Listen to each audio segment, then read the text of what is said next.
يا أيها الذين آمنوا صلوا عليه وسلموا تسليما الصلاة والسلام عليك يا سيدي يا رسول الله وعلى آلك وأصحابك يا سيدي يا حبيب الله الصلاة والسلام عليك يا خاتم النبيين الصلاة والسلام عليك يا رحمة للعالمين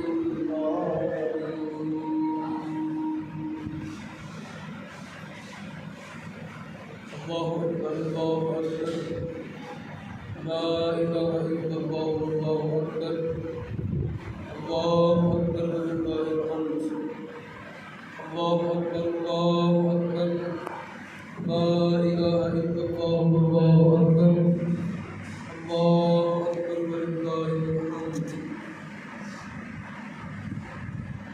اللہ العالمین کے کرم سے نبی کریم صلی اللہ علیہ وسلم کے درجہ عنایت سے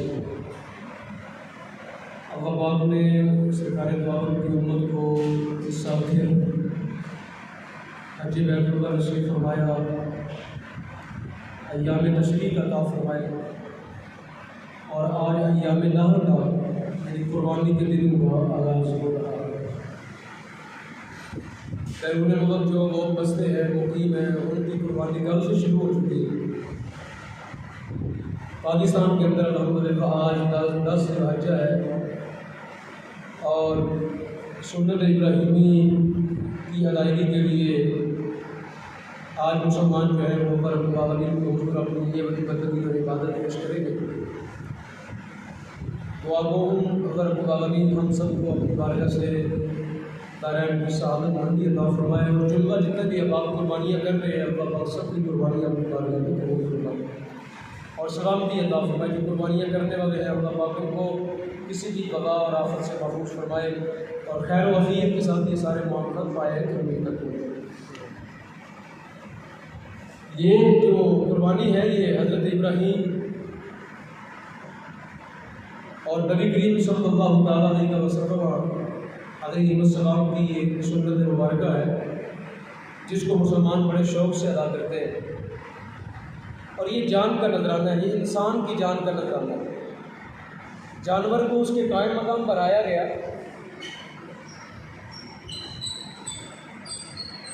جانور کو یہ انسان کے قائم مقام پر آ کے پیش کیا گیا، ورنہ یہ قربانی در حقیقت انسان کی اپنی جان کی قربانی ہے۔ اور یہ اللہ رب العالمین کے کرم سے ایسا ہوا کہ ابراہیم علیہ السلام کو اللہ پاک نے بیٹے کی جگہ دمبا عطا فرما دیا، ورنہ یہ کتنی بڑی آزمائش ہوتی ہے آج امت کے لیے جب بیٹوں کو ذبح کرنا پڑتا۔ یہ تو مالک نے کرم عطا فرمایا کہ چونکہ پوری امت کے اندر سرکار کی امت میں یہ سنت جاری ہوئی تھی تو اللہ پاک نے جان انسانی جان کی جگہ جو ہے وہ جانور کی جان پر اس کی جان کو قبول فرما دیا۔ صحابہ کرام رضوان اللہ تعالیٰ علیہ اجمعین نے پوچھا یا رسول اللہ آپ بتائیں قربانیاں کیا ہوتی ہیں؟ تو نبی کریم علیہ السلام نے فرمایا یہ تمہارے باپ ابراہیم علیہ السلام کی سنت ہے۔ انہوں نے پوچھا یا رسول اللہ اس کے اندر ہمیں کیا ملے گا؟ قربانیاں کرنے کے اندر ہمیں کیا ملے گا؟ تو امام الانبیاء صلی اللہ تعالیٰ علیہ وسلم نے ارشاد فرمایا قربانی کرنے کے اندر اللہ رب العالمین تمہیں ہر بال کے بدلے کے اندر قربانی کے جتنے بال ہیں فرمایا ان بالوں کے برابر اللہ رب العالمین تجھے نیکیاں عطا فرمائے۔ اور کل قیامت کے دن میرے مصطفیٰ کریم نے فرمایا یہی قربانیاں جو ہیں یہ تمہاری سواریاں بن جائیں گی، یہی قربانیاں تمہاری سواریاں پور صراط میں بن جائیں گی، اور میدان معاشر کے اندر اللہ رب العالمین کی بارگاہ سے تمہارے لیے شفاعت کا باعث بنے گی، بخشش کا باعث بنے گی۔ اور اللہ رب العالمین کی بارگاہ میں جو تم نے صدقات و خیرات پیش کیے ہوں گے، قربانیوں کی صورت میں جو اپنا مال دیا ہوگا، لاکھوں روپیہ تم نے نظر کیا ہوگا اللہ کی بارگاہ میں، فرمایا کل اللہ رب العالمین کی بارگاہ سے یہ ذخیرہ کر کے رکھ لیا جائے گا، اور کل تمہیں اس کا جو ہے وہ ڈھیروں ثواب دیا جائے گا، اور تمہارے نامہ اعمال کے اندر بہت سی نیکیاں لکھ دی جائے گی۔ اور کل جب میدان معاشر کے اندر بڑی سختی ہوگی تو فرمایا یہی قربانیاں اللہ رب العالمین کی بارگاہ میں آ کے بندے کی سفارش کریں گی، اے مالک یہ بندہ بڑی خوش دلی کے ساتھ اپنا حلال اور طیب و طاہر پیسہ جو ہے یہ بڑی محبت کے ساتھ تیری راہ میں دیتا، اور پھر مساکین اور غریبوں فقیروں مستحقین کو جو ہے وہ گوشت دیتا اور ان کے لیے جو ہے مہربانی کرتا، تو اے اللہ ہم تیری بارگاہ میں اس بندے کی بخشش کی سفارش کرتی ہیں، تو یقیناً اللہ رب العالمین کی بارگاہ سے اس بندے کو جو ہے وہ اس وقت بہت سی مہربانی عطا کی جائیں گی۔ حضرت ابراہیم علیہ السلام کے بارے میں عرض کرنا چاہتا ہوں کہ حضرت ابراہیم علیہ السلام کتنے بڑے شخص تھے جن کی یاد کو اللہ نے قیامت تک کے لیے زندہ و تابندہ کر دیا۔ کوئی بھی بندہ جو ہے وہ ایسے بڑا نہیں بن جاتا، بڑا بننے کے لیے بڑی آزمائش سے گزرنا پڑتا ہے۔ کائنات میں جتنے بھی بڑے بڑے لوگ گزرے ہیں وہ ایسے نہیں بڑے بنے، کروڑوں لوگ آئے اور زمین کی نظر ہو گئے، خاک کی نظر ہو گئے، کوئی ان کا نام نہیں جانتا، کوئی ان کی پہچان نہیں، کوئی ان کا کارنامہ نہیں ہے، بس وہ اپنے لیے آئے، دنیا میں کھایا پیا، بچے پیدا کیے اور جانوروں کی زندگی گزار کے آگے چلے گئے۔ لیکن کچھ لوگ ایسے ہوتے ہیں جو زندگی اپنے سے بڑھ کے دوسروں کے لیے گزارتے ہیں۔ کچھ لوگ ایسے ہوتے ہیں جن کو اپنی ذات کی فکر نہیں ہوتی، خود وہ جو ہے نا پستے رہتے ہیں اور خود جو ہے وہ بڑے متواضع اور جھکے ہوئے ہوتے ہیں، لیکن سرکار دو عالم کی امت کے لیے بڑا درد ہوتا ہے ان کے لیے، نبی کریم علیہ السلام کی امت کے لیے اور رسول کریم علیہ السلام کے ماننے والوں کے لیے اور اللہ کی مخلوق کے لیے بڑی محبت ہوتی ہے ان کے سینے میں۔ ابراہیم علیہ السلام وہی شخص ہیں جنہوں نے اللہ رب العالمین کی وحدانیت کے لیے بہت بڑا کارنامہ سر انجام دیا، اتنا بڑا کارنامہ سر انجام دیا کہ جو نمرود اس وقت بادشاہ تھا وہ بتوں کا پجاری تھا، جو اس کی قوم تھی وہ بھی بتوں کی پجاری تھی۔ ابراہیم علیہ السلام نے ان کے سامنے یہ اعلان فرمایا، یہ قرآن پاک کی آیات میں پڑھنے لگوں آپ کے سامنے، سورہ صافات 23واں پارہ، کہ حضرت ابراہیم علیہ السلام کے بارے میں قرآن کیا کہتا ہے۔ اللہ رب العالمین فرماتے ہیں اِنَّهُ مِنْ عِبَادِنَا الْمُؤْمِنِينَ، فرمایا یہ جو انبیاء ہیں نا، یہ نوح علیہ السلام، یہ ابراہیم علیہ السلام، یہ اسماعیل علیہ السلام، یہ موسیٰ، عیسیٰ، فرمایا یہ سب اللہ کے خاص بندے ہیں، یہ سب اللہ کے خاص بندے ہیں، چونکہ انہوں نے بڑی جد و جہد کی، چونکہ یہ بڑی آزمائشوں سے گزرے ہیں، چونکہ ان نے اللہ کے دین کی دعوت دی ہے، اور اللہ کے دین کی دعوت کے لیے ان کو کئی جو ہے وہ آزمائشوں سے گزرنا پڑا۔ اللہ کے دین کی دعوت کو پھیلانے کے لیے ان کو ہر طرح کا مخالفت، دشمنی اور ہر طرح کی جبر کا سامنا کرنا پڑا، لیکن یہ لوگ کبھی بھی جبر کے سامنے جو ہے وہ پست نہیں ہوئے، ڈٹ کے کھڑے رہے اور اللہ کے دین کی دعوت کے لیے اپنی جان مال عزت و اپنی سب کی قربانی پیش کر دی۔ اور قرآن نے کہا ثم اغرقنا الآخرین، اور فرمایا جو دوسرے تھے ان کے سوا نبی، یعنی ان کے جو پیروکار ہیں، فرمایا وہ بھی ان کے راستے پر چلنے والے، اور آگے فرمایا وَإِنَّ مِن شِيَعَتِهِ ابراہیم، فرمایا ابراہیم علیہ السلام جو ہیں یہ بھی انبیاء کے گروہ میں سے ہیں، یہ بھی اللہ کے نبیوں کے گروہ میں سے ہیں۔ اِذْ جَاءَ رَبَّهُ بِقَلْبٍ سَلِيمٍ، فرمایا جب ابراہیم علیہ السلام اللہ کی بارگاہ میں آئے تو فرمایا ان کا دل ہر غیر سے سلامت تھا، فرمایا ان کے دل میں اللہ کے سوا کچھ بھی نہیں تھا، ان کے دل میں سوائے خدا کے اور کچھ بھی نہیں تھا۔ یہ قرآن نے کہا، یہ کتنی بڑی جو ہے کسی بندے کے لیے انعام ہے کہ رب کہے کہ میرا ابراہیم میری بارگاہ میں یوں آیا کہ اس کے دل میں میرے سوا اور کوئی بھی نہیں، میرے سوا نہ بچوں کی محبت، نہ بیوی کی محبت، اور نہ دنیا داری کی محبت، نہ مال کی محبت، نہ زمینوں کی محبت، نہ کسی اور چیز کی محبت۔ فرمایا میرا ابراہیم جب میری بارگاہ میں آیا تو فرمایا اس کے دل میں صرف میں بستا تھا، بس رب ہی رب تھا، اللہ ہی اللہ اس کے دل میں تھا۔ فرمایا یہ میرے ابراہیم کی شان ہے کہ اس نے ہمارے سوا کسی اور سے محبت کی ہی نہیں، اس کی محبت اول بھی ہم تھے، آخر بھی ہم تھے، اس کی محبت کا مرکز بھی ہم تھے، اس کی محبت کا محور بھی ہم تھے، اس کی جتنی محبت تھی وہ ساری ہمارے لیے تھی۔ یہ ابراہیم علیہ السلام کے بارے میں قرآن ہے۔ اور آگے فرمایا قال لأبیہ اذ قال لأبیہ وقومہ ماذا تعبدون، فرمایا جب ان کا چاچا ابراہیم علیہ السلام کا چاچا جو ہے بذات خود بت بناتا تھا، ابراہیم علیہ السلام کا چاچا خود جو ہے وہ بت بناتا تھا اور بت بیچا کرتا تھا، بت بناتا تھا، پتھروں کے تراشتا تھا اور پھر بیچتا تھا۔ ابراہیم علیہ السلام وہ شخص ہیں جو اپنے چاچے کے سامنے کھڑے ہو گئے، کس کے لیے؟ خدا کے لیے، یعنی جب بات خدا کی آئے تو پھر رشتہ داری کوئی نہیں رہتی، جب بات آ جائے اللہ کی اور اللہ کے محبوب کی آ جائے، جب بات آ جائے دین کی، تو ایک بندہ مومن کی شان یہ ہے کہ وہ کہتا ہے میں خدا کے لیے ہوں۔ خدا کے سامنے، اگر خدا کے دین کے سامنے کوئی آ جائے تو وہ کہتا ہے میں کسی کو نہیں مانتا، اللہ کے سوا میری کسی کے ساتھ کوئی محبت نہیں ہے، بس میرا رب ہے، میرے مصطفیٰ ہیں۔ جب ان کے ساتھ کوئی محبت کرے تو یہ ان سے محبت کرتا ہے، جب ان سے کوئی ٹوٹ جاتا ہے تو یہ ان سے محبت نہیں کرتا۔ اس کی نفرت کی بنیاد بھی اللہ ہوتا ہے، اس کی محبت کی بنیاد بھی کیا ہوتا ہے؟ اللہ ہوتا ہے۔ اس کی نفرت بھی اللہ کے لیے، اس کی محبت بھی اللہ کے لیے۔ تو حضرت ابراہیم علیہ السلام اپنے چاچے کے سامنے کھڑے ہو گئے، فرمایا چاچا یہ جو تو بت بنا بنا کے بیچتا ہے نا، فرمایا اذ قال لابیہ، اپنے چاچے کو کہا، وقومہ اور اس کی قوم کو کہا، فرمایا ماذا تعبدون، فرمایا کس کی عبادت کر رہے ہو؟ فرمایا کن کی عبادت کرتے ہو؟ ان بتوں کی۔ آئفکن آلہۃ دون اللہ تریدون، فرمایا اس رب کو چھوڑ کے، فرمایا جس رب نے پیدا کیا، جس رب نے تمہیں روزی عطا کی، جس رب نے تمہیں زمین آسمان پانی ہر چیز عطا کی، فرمایا اس رب کو چھوڑ کے کس کی عبادت کر رہے ہیں؟ یہ ابراہیم علیہ السلام اپنے چاچے کے ساتھ بات کر رہے ہیں۔ تو پتہ چلا کہ رشتہ داریوں کا معیار کیا ہے۔ رشتہ داریوں کا معاشرے میں معیار یہ ہے کہ کتنی کوئی اللہ سے محبت کرنے والا اتنی اس سے محبت ہونی چاہیے۔ جتنا کوئی آپ کا رشتہ دار اللہ سے محبت کرتا ہے، چاہے وہ غریب ہے چاہے فقیر ہے، آپ اس سے محبت کریں۔ رشتہ داری کا معیار یہ نہیں کہ یہ کھاتا پیتا ہے، رشتہ داری کا معیار یہ نہیں کہ اس کے پاس گاڑی ہے تو میں اس سے محبت کروں، نانا۔ ابراہیم علیہ السلام کا اسوہ یہ ہے کہ جو رب سے محبت کرتا ہے آپ کو اس سے محبت کرنی چاہیے۔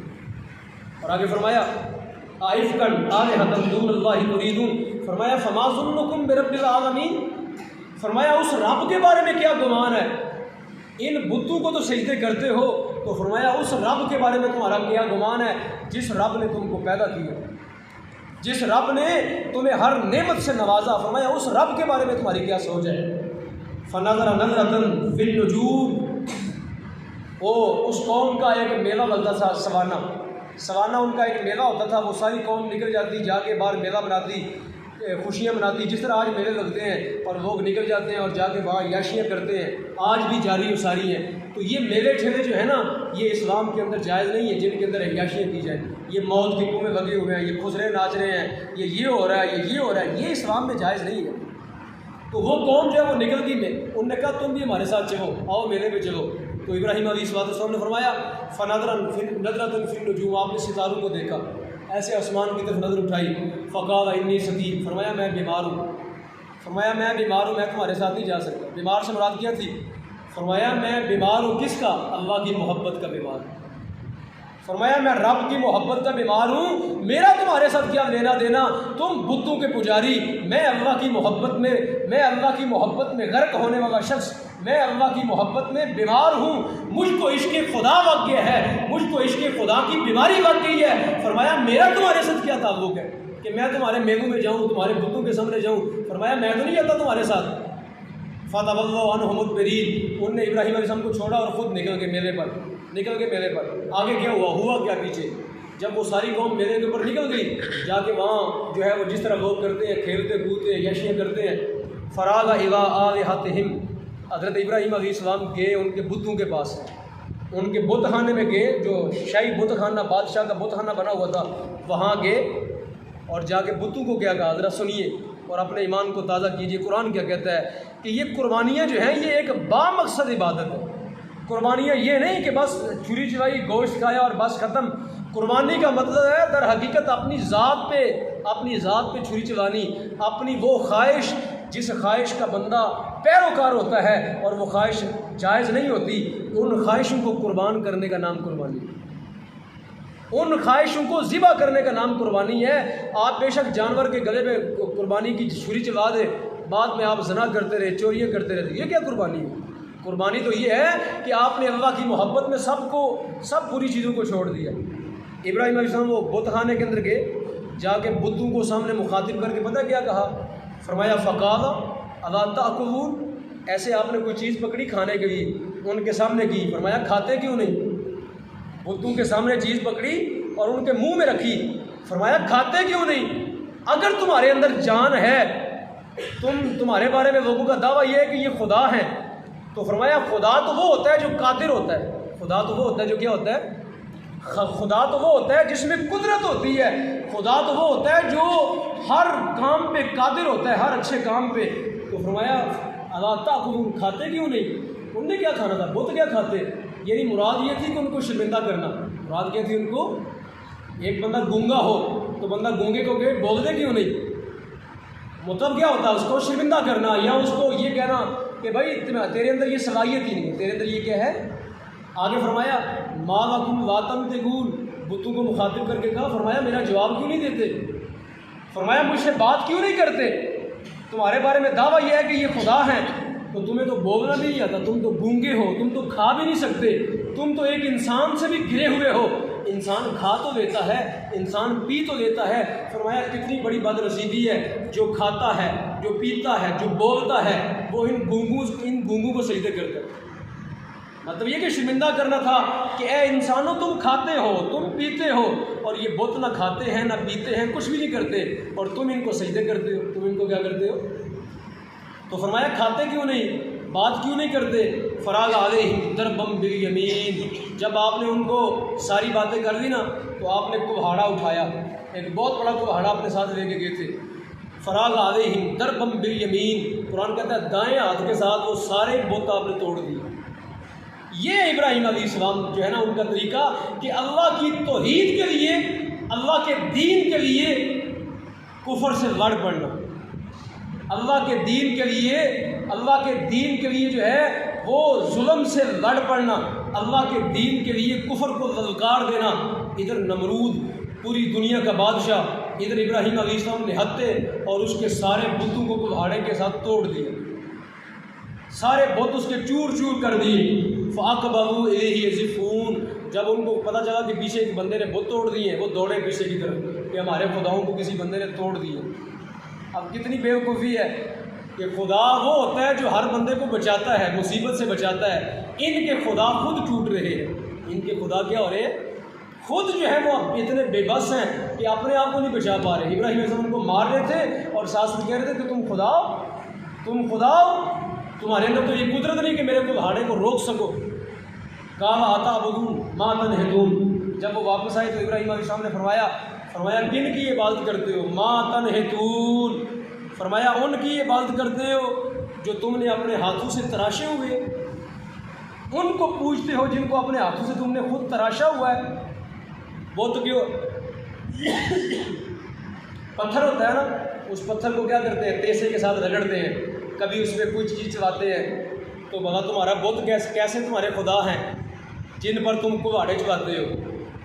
یعنی جو خدا ہوتا ہے وہ تو کسی بھی عیب سے کیا ہوتا ہے؟ پاک ہوتا ہے، اور خدا جو ہے وہ کسی بھی تکلیف سے پاک ہے۔ تو تمہارے بت کیسے ہیں جن کو تم نے آرے کے ساتھ چھیدا، کبھی تم نے کلہاڑی چلائی، کبھی تم نے ان پہ تھوڑا مارا، کیسے خدا ہے تمہارے؟ فرمایا اپنے ہاتھوں سے تراش کے خدا بنا بیٹھے ہو۔ آگے آپ نے کیا فرمایا واللہ خلقکم وما تعملون، فرمایا رب ہے جو سب چیزوں کا پیدا کرنے والا۔ کفر کے سامنے ابراہیم علیہ السلام ڈٹ کے کھڑے ہو گئے۔ فرمایا میں تمہارے ان بتوں کو نہیں مانتا، فرمایا میں تمہاری ان خدائی کو نہیں مانتا، نہ ان بتوں کے سامنے جھکنے والا ہوں، فرمایا میں تو ایک وحدہ لا شریک کی بارگاہ میں جھکوں گا۔ اب کیا ہوا؟ اب جناب والا انہوں نے کہا قالوا بنوا لہ بنیانا فالقوہ فی الجحیم، انہوں نے کہا ایک بہت بڑی آگ تیار کرو۔ انہوں نے کہا یہ ابراہیم علیہ السلام بہت بڑی سزا کا مستحق ہے، اس نے ہمارے خدا توڑ دیے۔ انہوں نے کہا ایک بہت بڑی آگ جلاؤ، اس آگ میں ہم اس کو زندہ جلائیں گے۔ انہوں نے ایک بہت بڑی آگ جلائی، ایک بہت بڑی آگ جلائی، اور ابراہیم علیہ السلام کو کیا کیا؟ اس کے اندر پھینک دیا۔ ابراہیم علیہ السلام کو اس کے اندر پھینکا، جو ہی پھینکا تو اللہ کی طرف سے آگ کو کیا حکم آیا؟ قلنا یا نار کونی بردا وسلاما علی ابراہیم، فرمایا اے آگ تم نے ہمارے ابراہیم کو جلانا نہیں ہے۔ فرمایا اے ابراہیم علیہ السلام ہمارے دین کے لیے سب کچھ کر رہا ہے، فرمایا ابراہیم میری ذات کے لیے کر رہا ہے، اے آگ تو بھی میرے حکم کی پابند ہے، ابراہیم بھی میرے حکم کے پابند ہے، فرمایا اے آگ تم نے میرے ابراہیم کو جلانا نہیں ہے۔ تو پتہ کیا چلا کہ جو رب کی راہ پہ چلتے ہیں ان کو انعام یہ ملتا ہے کہ رب خود ان کا محافظ ہو جاتا ہے۔ جو اللہ کے دین کے لیے لڑتے ہیں نا، اللہ کبھی ان کو محروم نہیں چھوڑتا، اللہ کبھی ان کو بے بس نہیں کرتا، اللہ پاک ان کی ہر جگہ حفاظت کرتا ہے۔ فَأَرَادُوا بِهِ كَيْدًا فَجَعَلْنَاهُ الْأَخْسَرِينَ وَقَالَ إِنِّي ذَاهِبٌ إِلَىٰ رَبِّي سَيَهْدِينِ۔ آگے رب هَبْ لِي مِنَ الصَّالِحِينَ، اس وقت ابراہیم علیہ السلام نے دعا کی کہ یا اللہ میری عمر جو ہے وہ 120 سال ہو چکی ہے اور میری بیوی کی عمر 90 سال ہو چکی ہے، اے اللہ مجھے اس بڑھاپے کی عادت میں بیٹا عطا فرما۔ 120 سال بندے کی عمر ہو، بیوی 90 سال کی ہو جائے، تو آپ نے عرض کی یا اللہ یہ میرا سلسلہ وراثت جو ہے یہ میرے بچوں کے اندر جاری رہنا چاہیے، یہ جو میں نے نیکی کی دعوت دی ہے، جو تیرے دین کا کام کیا ہے، یا اللہ مجھ کو کوئی وارث عطا کر تاکہ بعد میں یہ سلسلہ چلتا رہے، تاکہ بعد میں تیرے دین کی دعوت جاری رہے، یہ تاکہ تیرا دین جو ہے وہ جاری و ساری رہے۔ تو اللہ رب العالمین نے فرمایا فَبَشَّرْنَاهُ بِغُلَامٍ حَلِيمٍ، فرمایا ابراہیم ہم تجھے ایک اچھے بیٹے کی خوشخبری عطا کرتے ہیں۔ تو سامعین محترم میں کہنا کیا چاہ رہا ہوں؟ میں کہنا یہ چاہ رہا ہوں کہ آزمائشیں جب آتی ہیں تو پھر انعام بھی ملتے ہیں۔ پہلے قربانی بعد میں مہربانی، حاجی صاحب پہلے قربانی بعد میں مہربانی ہوتی ہے۔ لوگ کہتے ہیں ساری مہربانیاں ہو جائیں قربانی دینی نہ پڑے، ابراہیم علیہ السلام یہ کہتے ہیں پہلے قربانی بعد میں کیا مہربانی ہوتی ہے۔